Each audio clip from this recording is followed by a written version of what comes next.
Oke, satu, dua, tiga. Halo, assalamualaikum warahmatullahi wabarakatuh. Halo teman-teman. Kembali lagi dengan saya Noval Nugraha dan pada video kali ini kita bertemu bukan di mata kuliah pemrograman framework tapi di pemrograman mobile. Oke, jadi untuk opening kita ya seperti biasa itu ya. Nah, jadi kita lanjut saja ya ke overview. Ini untuk pertemuan dua kali ini ya, video kali ini kita akan ngebahas antara lain itu bahasa Kotlin. Lalu kita akan ngebahas activity. Activity ini apa? Activity yang ada di Android Studio yaitu yang akan kita kembangkan ya di mata kuliah ini. Lalu itu ada komponen, ada constraint dan event listener Android. Nah, jadi ini tujuan utama kita dalam praktikum kali ini. Ya ini kita akan pelajari Kotlin tuh. Ya yang bagi teman-teman belum familiar nih dengan Kotlin, itu Kotlin sama aja seperti bahasa pemrograman lainnya, yang mana Kotlin dia saya lihat itu dia fokusnya kepada mobile development ya, pengembangan mobile. Lalu ada juga activity tadi sudah saya singgung juga. Nah, itu semua akan kita ulik pada video kali ini. Oke teman-teman, stay tune. Oke teman-teman, kita lanjut ke pembahasan yang pertama kita, yakni adalah bahasa Kotlin. Jadi kalau kita mencari Kotlin, sorry ini Kotlin palette, kita lihat sini Kotlin language. Dia ini Kotlin ini salah satu bahasa pemrograman juga ya, bersanding dengan JavaScript dan dan bahasa pemrograman yang lainnya. Oke, jadi Kotlin ini kita gunakan di Android Studio kita ini.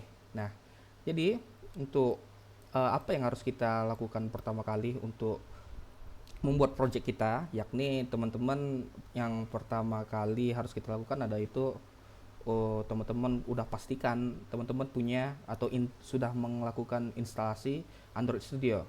Bagi teman-teman yang belum ngeinstalnya, teman-teman bisa langsung saja melakukan download ya Android Studio. Android Studio di device teman-teman masing-masing. Lalu ada ini linknya ya, link websitenya, teman-teman tinggal klik saja dan ada button untuk downloadnya. Teman-teman download, lalu teman-teman install. Nah, setelah teman-teman install, maka teman-teman yang pertama itu teman-teman akan melakukan pembuatan project. Bagi teman-teman yang bingung bagaimana melakukan pembuatan project, teman-teman bisa saja itu uh, lakukan pilih file, terus teman-teman buat new project. Nah, di sini kita akan melakukan apa yang dilakukan di pertemuan satu, yakni dengan memilih projectnya itu template-nya itu empty face activity dengan template-nya dari font atau tablet. Nah, teman-teman tekan next, lalu teman-teman masukkan nama pakai sname di mana teman-teman mau melakukan save location-nya, dan perlu diingat di save location itu teman-teman nggak boleh foldernya itu ada mengandung white content space. Jadi teman-teman ini kalau bisa dilihat jangan ada spasi ya di folder teman-teman, soalnya nanti NDK dari Android Studio kita bingung seperti gitu. Lalu teman-teman bisa tekan klik finish dan dia akan auto generate project yang akan kita buat. Nah, nanti struktur awalnya itu teman-teman bisa ngelihat seperti ini dia, app, terus nanti ada folder manifest, Kotlin, plus Java, terus ada REST di sini. Nah, apa yang mau kita buat pertama kali teman-teman? Teman-teman buka yang folder Kotlin Java, lalu teman-teman buka lagi yang nama project teman-teman. Saya di sini mumpung sekalian mengerjakan latihan ya, tugas itu saya beri nama project saya itu Capybara Chill. Nah, itu lalu teman-teman bisa menambahkan nih di folder project com.example ini folder lagi. Ya, contohnya tugas pertemuan 2. Nah, yang mana dia akan menyimpan second activity ya. Ini teman-teman tambah klik new, terus teman-teman tambahkan activity. Lalu activity-nya itu adalah empty face activity. Lalu teman-teman beri nama second activity. Nah, oke, seperti itu. Untuk pertama kali kita akan melakukan coding ya, melakukan pengembangan uh, di Android Studio kita. Nah, Lalu kita akan masuk ke layout ya. Kita akan masuk ke layout. Jadi layout itu seperti apa? Stay tune ya.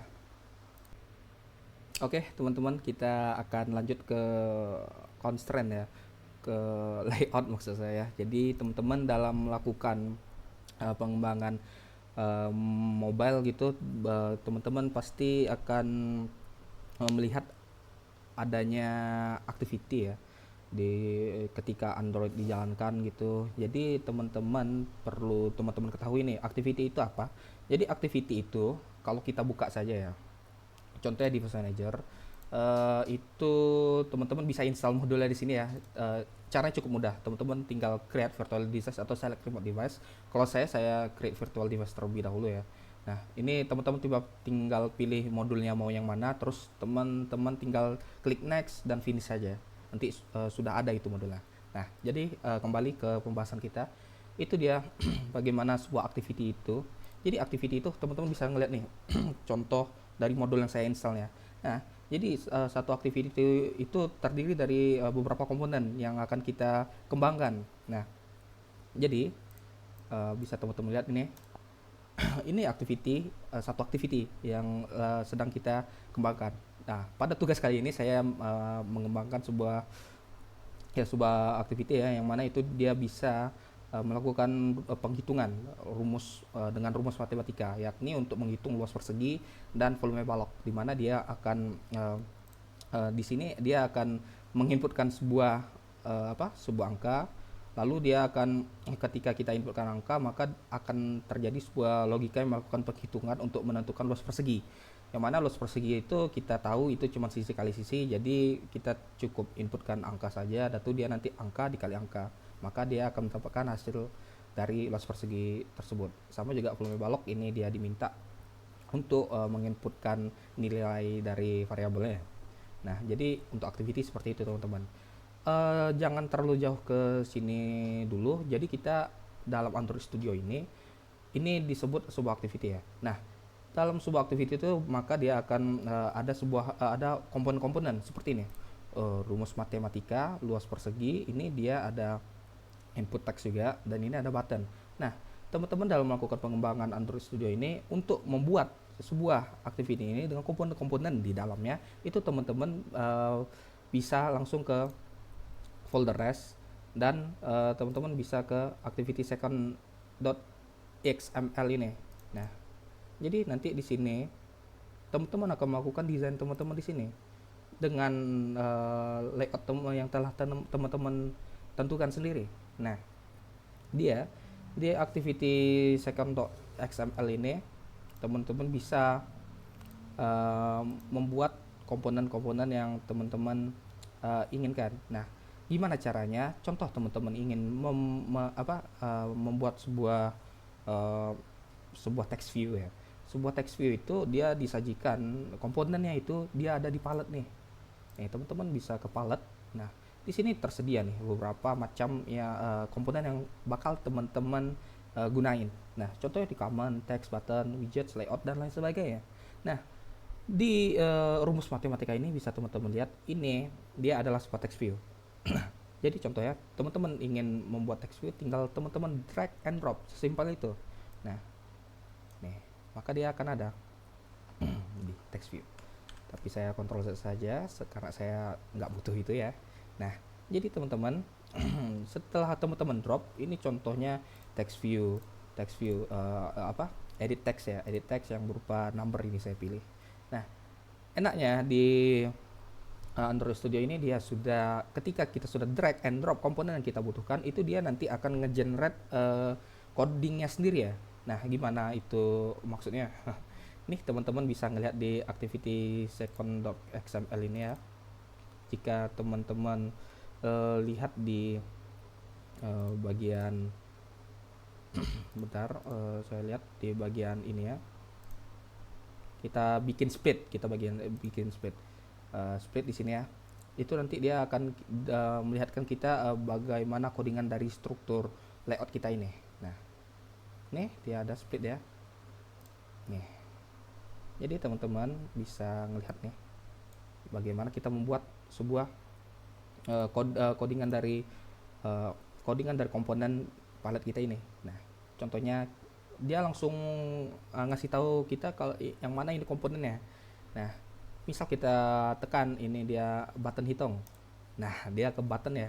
Nah, terus jangan lupa teman-teman, seperti codingan pada umumnya setiap komponen itu pasti ada ID-nya. ID-nya itu unik. Jadi teman-teman bakal dengan mudah bisa mengidentifikasi komponen mana yang harus diapakan gitu. Nih, contohnya button LP ini stands for luas persegi ya. Ops. Oke. Nah, lalu dia ada button hitung lagi yang LB itu untuk luas balok ya. Ada juga text view. Ini sesuai kebutuhan saja ya teman-teman.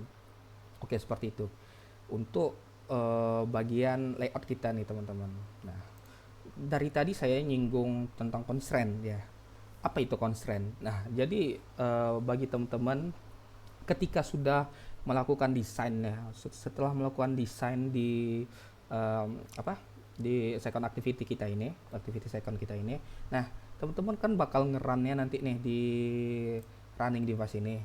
Tapi jika teman-teman belum menerapkan constraint layout itu ya, maka teman-teman belum bisa menghasilkan tampak yang sama dengan activity second teman-teman. Soalnya uh, setiap komponen yang teman-teman letakkan itu belum memiliki yang namanya constraint layoutnya, belum menerapkan constraint layout, yang mana itu jika belum diterapkan maka maka komponen yang kita desain itu dia tidak stay di tempatnya. Nah, jadi seperti apa constraint layout itu? Nih, jadi coba kita letak ya sebuah text view saja lagi ya, text view kita letak sini di tengah contohnya. Nah, ini titik-titik empat buah ini yang akan menentukan di mana acuan dia akan stay. Nah, jadi teman-teman bisa jika teman-teman tidak menentukan di mana dia akan stay, maka bila teman-teman running kan, itu dia text view-nya itu kemungkinan besar akan ke pojok sudut atas kiri sini. Nah, jadi apa yang mau teman-teman lakukan? Pastikan komponen kita itu titiknya itu ada 3 buah yang terhubung. Mau itu ke bagian komponen di atas ini. Nih contohnya kita tarik ke sini. Nah, lalu kita kalau mau dia bentuknya di tengah, ini bisa kita atur dia ke kiri dan kanan ini. Nah, seperti ini penerapan constraint, semudah itu. Jadi dengan teman-teman menerapkan acuannya di arah bagian mana, jadi si komponen itu tidak akan pergi ke tempat yang nyasar gitu ya. Nah, seperti itu penerapan constraint. Dan constraint ini saya lakukan ya di setiap komponen saya supaya dia tidak semraut tempat tempat stay dia nih.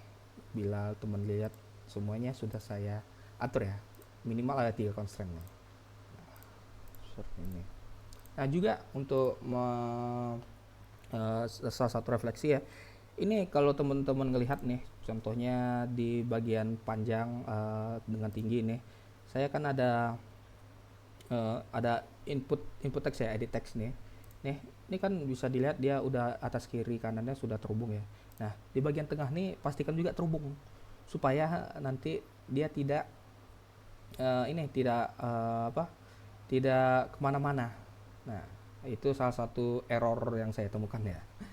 Oke teman-teman, untuk penjelasan constraint layout dan bagaimana kita membuat desain dari layout, kita cukupkan di sini. Oke teman-teman, tadi kita sudah ngebahas tentang layout ya. Nah, karena di perkuliahan kita ini ada rules baru ya, dengan melihatkan laporan kita, analisisnya ini saya lihatin nih. Top 1 tadi sudah kita bahas ya di awal tadi.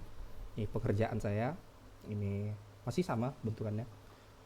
Terus saya juga memberi penjelasan ya tentang palette tadi. sama seperti di bagian awal tadi. Nah, ini kita lihat ini penginisialisasi untuk melakukan penghitungan dari tugas kita. Nah, kita masuk ke sini saja ya.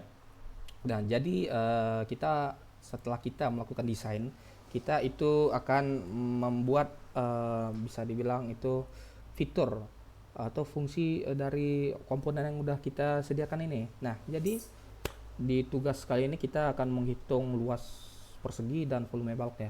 Kita sudah rancang sedemikian rupa layoutnya, jadi kita sekarang akan melakukan membuat algoritma atau logik di balik dari komponen tersebut. Nah, jadi teman-teman bisa melakukan codingan, melakukan pembuatan logikanya itu di second activity kita. Nah, di mana itu letaknya? Teman-teman bisa melihat di di tugas P2 kita nih yang sudah kita buat tadi ya. Ini di second activity ini. Nah, jadi kita tinggal membuat inisialisasi penghitungan luas persegi ya. Ini kita buat variabel yang kita butuhkan sisi persegi, button submit LP yang tadi tuh, yang mana ini dia mengacunya ke ID dari komponen kita buat tadi. Nah, nih input sisi persegi berarti dia di sini. Lalu mana lagi? Button submit itu yang ngacuannya ke sini, button yang sini dan seterusnya gitu. Nah, untuk logikanya itu cukup sederhana ya. Ini kita udah bahas ya. Nah, kita masuk ke button submit ya. Di mana button submit ini dia ketika kita sudah melakukan klik ya penghitungannya, maka di situ semua logika dari penghitungan akan berjalan. Nah, jadi kita masuk ke button submit yang pertama untuk menghitung luas persegi, yang mana buttonnya nih dua-dua ini sama saya set itu behaviornya, yang mana dia akan berjalan ketika kita ngeklik. Jadi dia metode yang digunakan itu adalah set on click listener. Nah, di dalam ini akan ada logikanya, yang mana kita buat dia kita ambil dia teks dari edit text itu ya, kita ubah ke string, lalu kita buat logikanya itu dia ada kita akan mengubah teks yang udah kita ambil itu menjadi integer ya. Nah, lalu kita akan menghitung inputan yang angka yang dimasukkan oleh user itu nanti akan dikelola dengan rumus sisi kali sisi, karena ini adalah luas persegi. Nah, jadi nanti hasil luas itu akan diperlihatkan dengan text view ya, menjadi sebuah teks yang mana dia ngambil variabel dari luas persegi ini dia. Setelah dilakukan perhitungan, lalu dia ada log juga. Log ini ketika di submit dia nanti akan muncul di logcat ya, di logcat seperti ini. Nih seperti ini kalau berhasil ya. Nah, itu log ini berguna ya ketika kita melakukan input ya, jadi dia terekam jejak apa yang telah kita atau user inputkan gitu. Nah, toss, yang mana toss ini adalah ketika kita melakukan klik pada button tersebut, nanti dia akan muncul pop up seperti itu. Nih, nanti misalnya nih tossnya kita tekan nih, nanti dia bakal muncul hasil luas persegi. Lalu dimunculin lah hasil dari penghitungan operasi tadi, operasi penghitungan luas persegi ya, sisi kali sisi. Nah, begitu juga untuk yang button submit untuk yang menghitung menghitung volume balok maksud saya. Ini belum saya ubah ya. Nah, kita tentukan variabelnya, kita ubah dia dari teks yang sudah didapat itu menjadi integer, terus diubah kembali lagi. Dia nanti akan diproses dengan rumus volume balok, menentukan volume balok yakni panjang kali lebar kali tinggi. Nah, lalu dia akan ditampilkan ya di text view dengan nilai dari volume balok ini. Lalu untuk logcatnya juga ya, untuk merekam riwayatnya. Lalu toss ketika pop up yang muncul ketika button itu ditekan. Nah, untuk implementasinya ini sudah logiknya, kita akan lihat nih bagaimana running program kita. Oke, saya sudah running kan ya. Ini kita coba menghitung luas persegi ya. Misal kita akan menghitung luas persegi dari persegi yang 6, di tiap sisinya itu 6. Jadi 6 ya.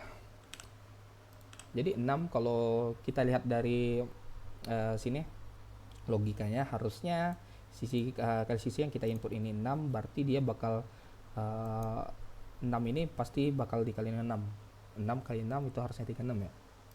Nah, ini hasil luas persegi yang mana ini tos tadi. Kita lihat di loket kita apakah ini hasil luas sama dengan 36. Berarti sudah kerekam dia riwayatnya. Nah, untuk volume balok juga misal kita 5 kita hitung hasilnya 125. Nah, jadi kita tahu di sini bahwa activity yang kita telah buat ini dia sudah bisa menjalankan algoritma yang telah kita buat ya. Ini tugas saya juga sih. Oke teman-teman, sip.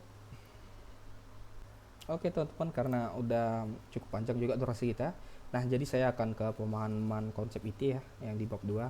Jadi di pertemuan kedua ini kita melakukan pemahaman lagi ke bahasa Kotlin ya, untuk melakukan pengembangan mobile development. Nah, terus kita sudah tahu bagaimana komponen itu bisa berinteraksi satu sama lain, dan juga menurut saya itu constraint layout itu begitu penting sebab itu menentukan bagaimana komponen kita bisa stay pada suatu tempat gitu, pada satu tempat. Dan untuk hubungan dengan materi sebelumnya, dimana menurut saya itu cukup krusial juga ya, karena kita dalam membuat project itu kita menggunakan template empty face activity, yang mana kita bila membuat dengan template yang lain mungkin itu memiliki fungsi yang berbeda daripada yang akan kita gunakan saat ini. Oke teman-teman, saya rasa cukup segini dulu untuk video kita kali ini. Terima kasih bagi teman-teman yang telah menonton video saya dari awal sampai akhir. Saya tutup video kali ini. Bye bye teman-teman.